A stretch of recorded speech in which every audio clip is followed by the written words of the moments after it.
ለመርቅ አሁን የተወሰኑ ሽበቶች እያወጣው ስለሆነ ምርቃቴ እየደረሰ ነውና በመርቅ ይሻላል። ቅዱስ ዮሐንስ አፈወርቅ ነው የመረቀው።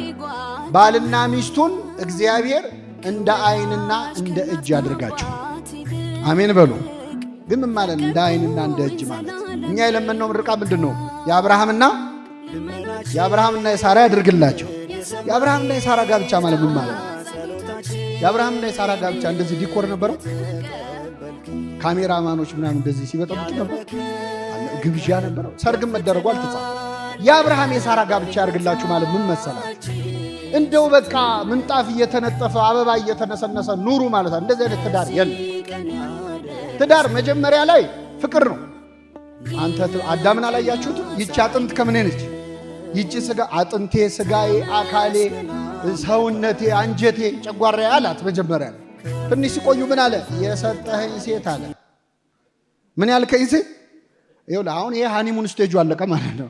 ሃኒሙኑ ሲያልቅ የሰጠኸኝ ሴት ከዛፉ ሰጠችኝና በላዋል። አረ ሚስት ነች አካሌ ስትላል ነበር እንዴ ቅድም?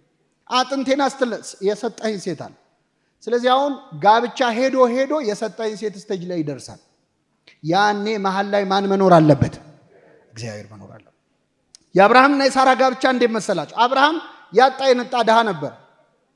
ከቤት ንብረቱ ከቤተሰቦቹ ጥሎ ድንኳን ይዞ በድህነት ሲወጣ ሳራ እንዴ የት ልታኖረኝ ነው? እኔ እኮ ያገባሁ ልኖር ነው እንጂ ልንከራተት አይደለም አላለችም። ተከትላው ሄደች። የባሏን ህልም ተከትላ የምትሄድ ሴት ነች ሳራ ማለት። የሚገርማችሁ በድህነት ከሱ ጋር ስትንከራተት ከአንዴም ሁለት ጊዜ የሀገር መሪዎች ሊያገቧት ጠይቀዋል። የግብፅ ንጉሥ ፈርዖን ወዷት እችን ሴት ማግባት አለብኝ ብሎ ነበር። የጌራራ ንጉሥ አቤሜሌክ ላግባት ብሎ ነበር። ከአንዴም ሁለት ጊዜ ከሀገር መሪዎች ይልቅ ድሃውን አብርሃምን መረጠች። እንዲህ ያለውን ፍቅር ያድላቸው። አሁን በዚህ ዘመን አንዲት ሴት ባሏ ድሃ ቢሆን የሀገር መሪ ጠቅላይ ሚኒስትር ወይ ፕሬዝዳንት ወይ ንጉሥ ላገባሽ ቢላት እምቢ ትላለች? መልሱልኝ። እሺ አንዴ ትላለች፣ ሁለቴ ትላለች። ሁለተኛው ላይ እኔ አንተ አየው ለውጥ የለህም፣ አትሻሻልም፣ አንተ የሚለፍልህ እኔ ማሳልፍልሃለሁ፣ ትረዳኛለህ፣ መቼስ አንደርስታንድ ታረጋለህ ነው የምትለው። ሳራ ግን ሁለት ጊዜ ድሃውን አብርሃምን ተከተለች። እንዲህ ያለው ፍቅር ያድላቸው። አብርሃም ሲዋዛ ሰው መሰላችሁ እንዴ? አብርሃም ሚስቱ ሳራ ሳትወልድ 90 ዓመት ነው የታገሳት። ስንት ዓመት? 90 ዓመት። እሷ መታገስ አቅቷት ከገረዷ ወለድ አለችው። ምናልባት ከሱ ከሆነ ችግሩ ብላ ቼክ ልታረግም ይሆናል። ከገረዷ ወለደ፣ አስወጣልኝ አለችው። አስወጣላት። 90 ዓመት ሙሉ አንድ ቀን ፊቱን ሳያጠቁርባት ሳራ ታገሳት። የታገሰ ከሚስቱ ይወልዳል ይባላል። የታገሰ ከማን ይወልዳል?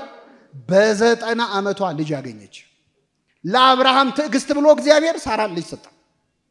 ምናልባት በ90 ዓመት ወለደች ሲባል ምን ያደርግላታል ከዚህ በኋላ? አሁን 90 ዓመት ወልዳ እንደው ትንሽ ቀደም ቢያደርገው እግዚአብሔር እንላለን እኮ አንዳንዴ።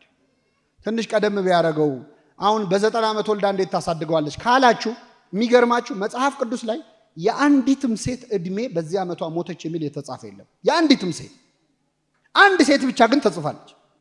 እሷም ሳራ ነች። የሔዋን እንኳን እድሜ አልተጻፈ።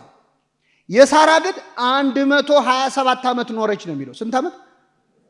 ስለዚህ ልጅ ከወለደች በኋላ ስንት ዓመት ኖራለች? 37 ዓመት ኖራለች። እግዚአብሔር አንድ ነገር ሳይሰጥ ከዘገየ ዘግይቶ የሰጠህን ነገር የምትጠቀምበትንም ጊዜ አብሮ ይሰጣል ማለት ለሁላችን ይስጣል። ስለዚህ የአብርሃም የሳራ ያድርግላቸው። የአብርሃም የሳራ ማለት እንግዳ የሚስተናገድበት ነው። አሁን የአብርሃም የሳራ ያድርግላችሁ ሲባል ሙሽራውን የመረቅን መስሏችሁ ነው? እኛ ራሳችንን የመረቅ ቤታችሁ መተን እንብላ ማለት ነው። አብርሃምና ሳራ ቤታቸው እንግዳ አስተናጋጅ አይደል? አንዷ ልጅ ምን አለች መሰላችሁ? ጌታ ወይ ትዳር ስጠያለች ውድ እየመጣች ትሳላለች።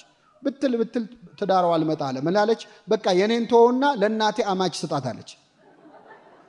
የተሳለችው ለማን ነው? እንደዛ ነው። የአብርሃም የሳራ ያድርግልን ማለት ቤታችሁ መተን ሳንበላ አንውጣ ማለት ነው። እንግዳ የሚስተናገድበት ቤት ይሁን፣ ስሉስ ቅዱስ የሚገኙበት ቤት ይሁን። ቤታቸውን እግዚአብሔር የበረከት ያድርግላቸው። ቅዱስ ዮሐንስ አፈወርቅ ደግሞ ምን አለ? ባልና ሚስቱን እንደ አይንና እንደ እጅ ያርጋቸው እግዚአብሔር አለ። እጅ ሲቆስል የሚያለቅሰው ማን ነው? አይን ሲያለቅስ የሚጠርገው ማን ነው? እግዚአብሔር እንደዚህ ያድርጋቸው። የሰማነውን በልቡናችን ያሳድርብን።